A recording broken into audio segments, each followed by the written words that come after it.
Midogwenu vimembido zanzante gbedo Jesus sim kama. Mi lero finando zen yuglade John me. Bo na mi wedo egbe no viche ke klen tetomi tetoto ebo do tomi ganji ni Jesus Christ ni donumi. Egbe mi na ndo khodo gbeto yin mi ton le suji. Mo chobo mi na bio no poma me mi ni khode we. Papa donyi ko Jesus Christ ton. Papa mi dokpe. Mi segi gole bi ko ijono. Yo susu le bi do Jesus sim comme. Oi me pronto dako. Sans egbe yo. Adonu promi we. Yo gigole bi do Jesus sim comme. Onu kumitan. Do ko de no vitole. Be podo mi po mo le fo podo mi po. Gigole bi ko ni nkoto. Do Jesus Christ ma ovio sim comme. Amen. Ni Jesus Christ ni donumi. Bon, egbe yo. Ni nam yo plome pataki de me. Betoni tu elesu.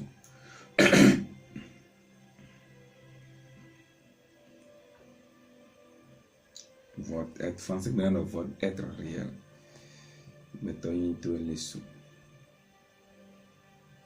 Mido. Bon, Luc c'est mon maman. Luc chapitre 16.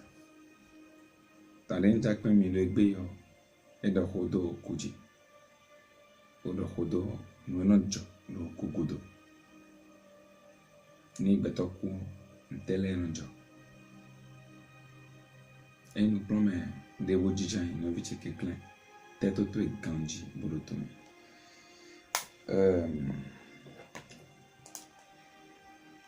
Minejado po. Et il arriva que le pauvre mourit. Bon, je commence à partir du verset 22 de Luc chapitre 16.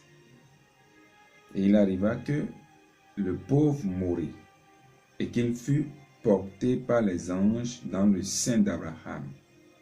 Et le riche aussi mourut et fut enseveli.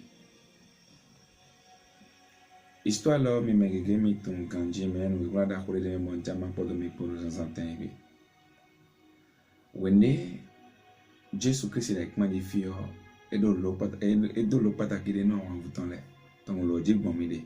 Bo facilement edo khodo o kusi an kwa we. No jo lo kugudo. Akono de we. Podo wa mon de po, wa mon sin kono Lazare.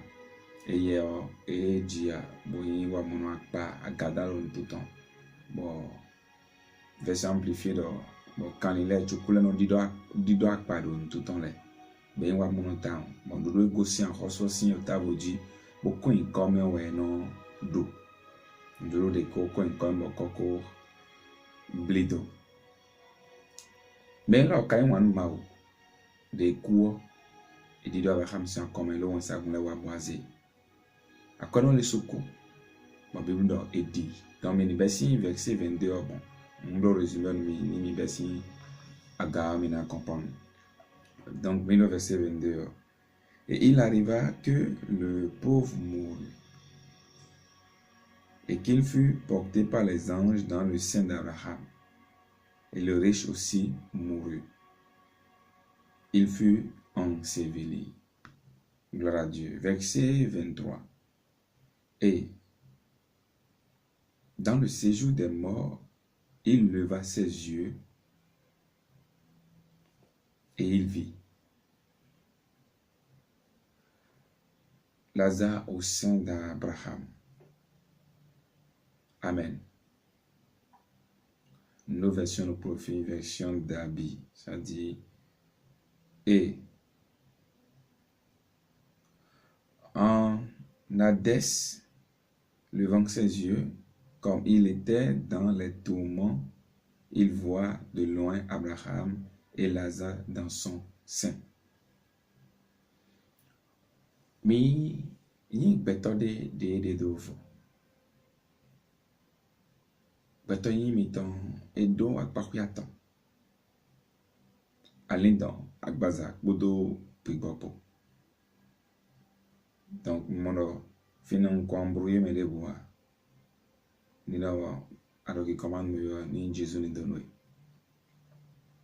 Donc maintenant intéressé me de pigbo les suji. Ndo poti mbuda akbaza tu glodon. Ndo poti bokula chi akbaza tu me. Era akbaza tu guto ton. Bodo valeur et do ronron. Et do qualité ho gang baza tu lesu. E wa yin biboto. Don tenon job lo wende kuguto on tenon job. Nya se nou pome la fo regbe asan de si gbede no ko. Lo Jésus Christ kodo ho lebi hui et ko expliquer lebi hui. Et alors verset 23 do ko don fida doku rodio et mon Abraham bon mon Lazare content nous nous comptons le khledo à quoi non élève mon Lazare botou toto mi ganji élève mon Lazare botou Lazare verset 24 et s'écria il dit Père Abraham aie pitié de moi et envoie Lazare afin qu'il trempe dans l'eau le bout de son doigt et qu'il me rafraîchisse la langue, car j'ai soif. Nous godi dia na wando kaiteme. Et rien ne va d'eau. Patongo, elle est sentie de corps. Wene beto gudo, no le biwi no polo beto wawe. No le biwi no polo beto wawe. Et senti. To corps mi bo vego mi to me ho. Souvent mais là on va dire ni mi la gbaza me kere we kono hu me bo e kuo no me ki vosi non. Beto lo po de anyi do agbaza me yo. Lo agbaza e lo wezon ba lo contact me. Bodo noué avec manji filek bo. La baza wayo analeva tout nous les piwi. Bene nous compare gona verset 25. Abraham yi beni bodo. Viche. Flik ganji no gba wemtui. Wen ya do gba me don. Lazare ro ya Dieu. Dion egbe dion et le vivo da Romain. Verset 26. Dono bonu gome do da khoro poti bodo nyen podo wa potenti bo mais no comme dans la si wa de ya mais ka de la les souci wa dans le do da khoro po le tenti mitan verset 28 lo gamin mitan tout et wa donu alhamdo que clair c'est Lazare do boni donne nos vies qui attend les dons ça veut dire encore que elle est flindo mi donne nos vies ben 5. Mais de comment me dire et elle est flindo mi do no vi woni akugudo no ro batumele biwi pour la soirée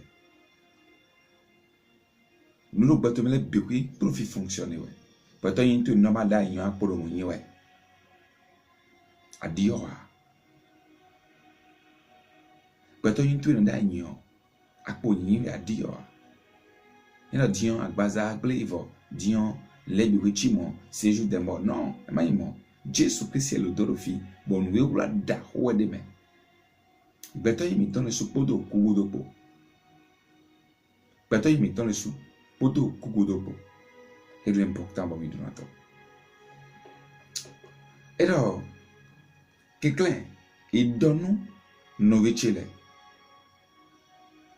que clair seyedo bondo eni donne novicele lazani Dewa est donné au verset 27. Et il dit, je te prie donc, Père, de l'envoyer dans la maison de mon Père, il parle de Lazare. Verset 29. Abraham est béni, mais Abraham lui dit, ils ont Moïse et les prophètes qui les écoutent. Et donc Moïse poto yawe ganla ko ni doto ye. Nous sommes novici adwa doto yawe ganla yo nous ne. Mais les ma usedo le yo adwa doto ye. Et na atundo gba kwale tonji. Et donc 2 Chroniques 20 verset 20 mi di nous ma e na dora donomi mi di nous me sedo mi le bon na nyonomi. Donc ni na nyonomi yo e do yawe ganla si alome. Mi di nous ma we na dora donomi mi di nous me sedo mi le na nyonomi. Mais donc, le Gandhi, là maintenant, le Gandhi, tu vois, on a gomayoni. Amen. Donc, parenthèse, il y a une fin de m'aider. Ni mina mote mi bono, nous vêtis à droiton, verset 31. Bon, et donc, là, s'ils écoutent, et il lui dit, s'ils écoutent, s'ils n'écoutent pas, plutôt, s'ils n'écoutent pas Moïse et les prophètes, ils ne seront pas persuadés non plus. Si quelqu'un ressuscitait, bon, si quelqu'un ressuscitait d'entre les morts, ni ne m'a dit nous Moïse pour dire oui quand les bois, ni mérite fonction kubo a gon eton, et a dit nous mene on. Baro poti budo kugudo. Ndi blade le bi complet a rien le bloc bi kido kugudo. Et pour dire à le contact mais todo non physique les bois. À ça si toucher les léa. Mais en tout nous vite les bi, en tout on tout les bi oui. A tout mettre les bi oui. Fida no bon la rien là bon film mon coton les bi no vite. Nous avons né mais le baro et bon mais na toucher les mais ni blon les bon ni yopon ene. Na le ko amando parti de onomi do wele vonu. Lo ga meton to mon kodanoui wele le tomion alors ma ton agito de Jésus sin comme. Do aton no bola autour et batemendo bateme. Mais si gbe mi mede kuno do resna leo do ni ko Jésus Christ tomeo mais ron reste couton sur gbe mi tomeo de Jésus sin comme. Mon po mi manaku do yo pour vous-même. Ni manaku do jeunesse mais minaza wo mi ton bi da magnifique wacho mon Christ na le ko anu mi de Jésus sin comme. Mi me da mi le jomo jimiton ndebu na dioa de Jésus Christ mo sin comme. Amen. Noviti, ni Jésus Christ ni donumi. Nous allons partir dehors très prochainement. Amen.